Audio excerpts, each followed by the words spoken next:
Welcome to రచ్చా media. డబ్బులు ఊరికినే రావు. ఇది ఒక లలిత జ్యువెలరీ అధినేత చెప్పిన వాణిజ్య ప్రకటన. కానీ తాళాపల్లిగూడెంలో బంగారు షాపుల యజమానులందరికీ కూడా డబ్బులు ఊరికినే వస్తాయి. ఎలా వస్తాయి? అమాయక ప్రజలను ఆసరాగా తీసుకుని చీటీల పేరుతో డబ్బులు వసూలు చేసి బోర్డు తిప్పేసిన పోయినాము మనం చూస్తున్నాము. అయితే రచ్చా మీడియా వరుస కథనాలకు స్పందన అయితే వచ్చింది. అయితే అమాయక ప్రజలను మోసం చేసి అదే ఐపీలు పెట్టి కోట్ల రూపాయలు దండుకుని ఐపీలు పెట్టి అడ్రస్ లేకుండా పారిపోయిన సంఘటనలు కూడా మనం వెలుగులో తీసుకొచ్చాం. దీనిపై బంగారు అది తాడేపల్లిలో ఉండే బంగారు షాపుల యజమానులంతా కూడా ఒక షాప్లో కూర్చుని రచ్చా మీడియాని ఏదో చెయ్యాలి అనే ఆలోచనతో కూడా వారు చెప్పుకోవడం మన దృష్టికి అయితే వచ్చింది. మీకు చెప్తున్నాం, రచ్చా మీడియా ఎవరైతే ఆపదలో ఉన్నారో వారికి అండగా నిలుస్తుంది. అమాయక ప్రజలను మోసం ఎవరు చేసినా వారిని బట్ట బయలు చేసి రోడ్డు మీద నుంచే పెట్టే వరకు కూడా రచ్చా మీడియా ఆగదని కూడా మీకు చెప్తున్నాము. అయితే బంగారు వ్యాపారులే వెండి కూడా ఇక్కడ వ్యాపారం చేస్తారు. అసలు వెండిలో ఈ తాడేపల్లిగూడెంలో ఏం జరుగుతుంది? దీనిపై మరింత సమాచారం తెలుసుకున్నందుకు మనతో శివప్రసాద్ అయితే ఉన్నారు. నమస్తే అండి శివప్రసాద్ గారు. నమస్తే. ఏంటి వెండి మొన్నటి వరకు అయితే బంగారంలో స్కీముల పేరుతో బురుడి కొట్టిస్తున్నారు. ఇప్పుడు వెండి కొంటే అంటే ఈ రోజు ఒక 5,000 రూపాయల గ్లాసు వెండి కొంటే రేపు మరుసటి రోజు 5,000 రూపాయల గ్లాసు వాళ్ళ దగ్గరికి పట్టుకెళ్తే 3,000 ఇస్తారంట. అది ఎంతవరకు కరెక్ట్ అంట? ఇది వెండిలో తొండి అండి. ఖచ్చితంగా బంగారు వ్యాపారులు అయితే వెండి వ్యాపారం చేయడం సహజం. అయితే బంగారం కొనలేని స్థితిలో ఉన్న దిగువ మధ్య తరగతి ప్రజలు కావచ్చు, ఒక హమాలి కావచ్చు, ఒక రిక్షా కార్మికుడు కావచ్చు, ఒక చిన్న వ్యాపారస్తులు కావచ్చు, తమ మనవడికో మనవరాలకో ఒక వెండి గిన్నెలో అన్నప్రాసం చేద్దామని కానీ, లేకపోతే వెండి పట్టీలు కొందామని కానీ, బంగారపు ఉంగరం పెట్టే స్తోమత లేని దిగువ మధ్య ప్రజలు ఒక బహుమతి ఇచ్చేందుకు వెండిని బంగారం బదులుగా వాడే వెండిది. అలాంటి వెండిలో వీళ్ళు చేసే వ్యాపారం చాలా దారుణం. వెండిని మనం కొనుగోలు చేస్తాం, 100% ప్యూరిటీ వెండినే మనం కొనుగోలు చేస్తాం.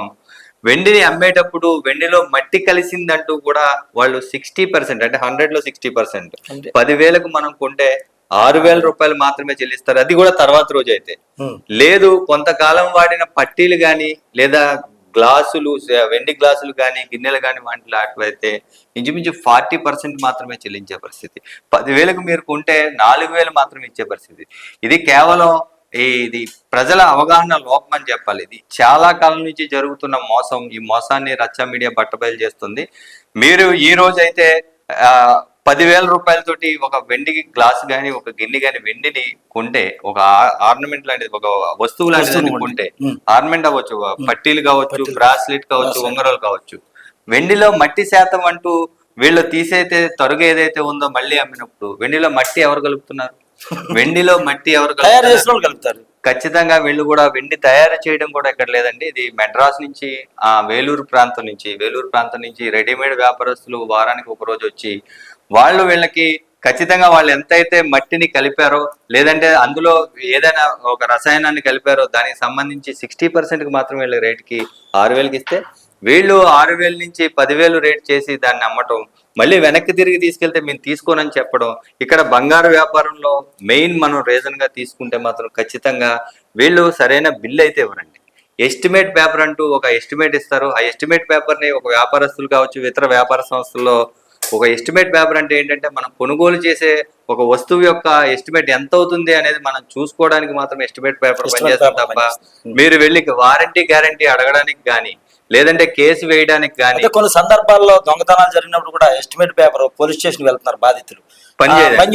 పని చేయదండి. ఎస్టిమేట్ పేపర్ అంటే ఒక తెల్ల పేపర్ మీద వాళ్ళ బంగారం షాప్ పేరు రాసి ఎస్టిమేట్ మాత్రమే ఇస్తారు. తర్వాత మీరు కొనుగోలు చేశారా అని అడిగినప్పుడు పోలీసు వారు కొనుగోలు చేసినందుకు బిల్లు కానీ లేకపోవడం, ఇది కేవలం ప్రభుత్వ ఆదాయానికి గండి కొట్టడమే ప్రధాన అంశంగా. ఇక్కడ ఏదైతే అధికారులు ఉన్నారో కమర్షియల్ ట్యాక్స్ అధికారులంతా కూడా ఖచ్చితంగానండి, కమర్షియల్ ట్యాక్స్, సేల్స్ ట్యాక్స్ అవ్వచ్చు, వీళ్ళకి సంబంధించిన సంబంధిత అధికారులు అయితే వీళ్ళ దగ్గర మరి మామూళ్లకు ఏదైనా అలవాటు పడ్డారా లేదనేది ఖచ్చితంగా చూడాలి. ప్రభుత్వం అయితే ఇప్పుడు కూటమి ప్రభుత్వం ఏర్పడిన తర్వాత ప్రభుత్వ ఖజానాలో డబ్బులు లేని పరిస్థితుల్లో ఇలాంటి అధికారులు ఖచ్చితంగా ప్రతి కొనుగోలుదారుడి దగ్గర బిల్తో సహా వసూలు చేస్తే ఖచ్చితంగా జిఎస్టీ నుంచి కానీ ప్రభుత్వానికి పూర్తి ఖజానా నిండిపోయే పరిస్థితి ఉంది. ఇక్కడే ఒక నెలకి కోట్ల రూపాయలు, ఒక తాడేపల్లిగూడెం లాంటి నియోజకవర్గంలో కోట్ల రూపాయల బంగారం కావచ్చు, వెండి వ్యాపారం జరుగుతున్న వేళ ఖచ్చితంగా 175 నియోజకవర్గాల్లో ఒక్క నెల రోజులు కానీ ఖచ్చితంగా నెల నుంచి 6 నెలల పాటు ఖచ్చితంగా దాడులు నిర్వహించి ప్రతిదీ బిల్లు వసూలు చేస్తే స్టేట్ బడ్జెట్ కంటే కూడా ఇది అధిక మొత్తంలో ఖచ్చితంగా ఇక్కడ ట్యాక్స్లు వసూలు చేసే అవకాశం కూడా ఉంది. ఖచ్చితంగా ఈ వెండిలో జరుగుతున్న మోసాల్ని మనం బిల్లులతో సహా త్వరలోనే బయట పెట్టనున్నాం. రచ్చ మీడియా నుంచి అయితే ఖచ్చితంగా బిల్లులతో సహా కొనుగోలు చేసి ఏదైతే ఎంఎన్సి కంపెనీలు లాంటి పెద్ద పెద్ద కంపెనీలు ఉన్నాయో, పెద్ద పెద్ద షోరూమ్స్ ఏవైతే ఉన్నాయో వాళ్ళు మాత్రమే జిఎస్టీ చెల్లించిన బిల్లులు ఇస్తున్నారు. లలిత జ్యువెలరీ కావచ్చు, ఖజానా కావచ్చు, వీళ్ళు బిల్లు ఇస్తున్నారు. మరి ఈ వినియోగదారులు ఎందుకు అడగట్లేదు అంటే చాలా కాలం నుంచి ఇక్కడ పల్లెటూరుల నుంచి వచ్చే ప్రజలు, ఇప్పుడు తాడేపల్లిగూడెం నియోజకవర్గంలో 35 వార్డులతో పాటు 70 గ్రామాల ప్రజలు ఈ తాడేపల్లిగూడెంలోని బంగారం కొనుగోలు చేస్తారు. ఈ బంగారం వ్యాపారస్తులకి ఇక్కడ కొనుగోలుదారులకి సంబంధించి దాదాపుగా ఒక 20-25 సంవత్సరాల అనుబంధం అయితే ఉంటుంది. వాళ్ళని మోసపెట్టి మభ్యపెట్టి వాళ్ళని ఫంక్షన్లు పిలుస్తూ వేరే వేరే వరుసలతో కుటుంబ సభ్యుల్లా చూస్తూ చేస్తున్న మోసాలకు ఈ బంగారం కొట్టు వ్యాపారులు ఏదైతే ఉన్నారో తెగిస్తున్నారో ఖచ్చితంగా వాళ్ళ వ్యాపారాలతో పాటు వీళ్ళ మోసాలు చేయడం ఖచ్చితంగా ఒక ఏదైతే స్కీముల పేరుతో మీరు 12 నెలల పాటు మీరు 1000 రూపాయలు కట్టండి, 12 నెలల పాటు 5000 కట్టండి, ఆ 5000 12 ఇంటూ 60,000 అయితే 65,000 రూపాయల బంగారాన్ని మీకు ఇస్తామంటూ వీళ్ళు కట్టించుకోవడం, కొన్ని వందల మందితోటి ఇలాంటి స్కీములు కట్టించుకొని 12వ నెల అయిన తర్వాత అందరికి ఇవ్వకుండా ఎగ్గొట్టిన పరిస్థితులు కూడా మనం బట్టబయలు చేయడం జరిగింది. ఖచ్చితంగా ఈ వెండిలో జరిగే మోసాన్ని కూడా రచ్చ మీడియా బయట తీసుకొచ్చిందండి. అయితే మద్రాసు నుంచి కావచ్చు, ముంబై నుంచి కావచ్చు, ఏదైతే బంగారం ఉందో ఆ బంగారం భారీ ఎత్తున తాడేపల్లిగూడెం షాపులకైతే వస్తుంది, దానికైతే బిల్లు ఉండదు. ఇదంతా కూడా ప్రభుత్వ ఆదాయానికి గండి కొట్టే యోచనలు అయితే తాడేపల్లిగూడెంలో బంగారం షాపు యజమానులు అయితే చేస్తున్నారు. దీనిపై కూడా రచ్చ మీడియా దగ్గర మరింత సమాచారం ఉంది. దీన్ని కూడా అధికారుల దృష్టికి తీసుకెళ్లి ఎవరైతే ప్రభుత్వ ఆదాయానికి గండి కొడుతున్నారో వారందరినీ కూడా కట్టకట్టాలు పాలు చేసే వరకు కూడా రచ్చ మీడియా ఆగదని కూడా మీకు తెలియజేస్తున్నాను. మరొక అంశంతో మీ ముందుకు వస్తాం. అంతవరకు నమస్కారం.